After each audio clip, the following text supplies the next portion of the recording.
ہمارے چینل کے معزز دوستو، میں ہوں اظہر صدیقی اور آپ تمام دیکھنے اور سننے والوں کو السلام علیکم۔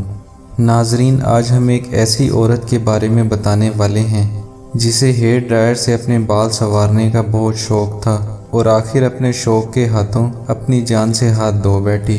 ایک امریکی جریدے کے مطابق 22 سالہ لیورا کو بال سنوارنے کا بہت جنون سوار تھا۔ وہ گھنٹوں ہیئر ڈرائر سے بال سنوارتی رہتی تھی اور آخر ایک روز وہ 2.5 گھنٹے تک ہیئر ڈرائر استعمال کرتی رہی، جس سے اس کے جسم میں پانی کی مقدار ختم ہو گئی اور وہ باتھ روم میں ہی بے ہوش ہو گئی۔ اس کی سہیلی کی اس سے 2 گھنٹے تک بات نہ ہو سکی تو وہ اس کے گھر پہنچی تو لیورا بے ہوش پڑی تھی۔ اسے فوراً ہسپتال پہنچایا گیا مگر وہ راستے میں ہی دم توڑ گئی۔ آپ بھی زیادہ دیر تک ہیئر ڈرائر یوز کرنے سے گریز کریں۔ امید ہے آپ کو ہماری آج کی ویڈیو پسند آئی ہوگی۔ اس طرح کی انفارمیٹیو ویڈیوز کے لیے ہمارے چینل کو سبسکرائب کریں۔ ملتے ہیں نیکسٹ ویڈیو میں، تب تک کے لیے اللہ حافظ۔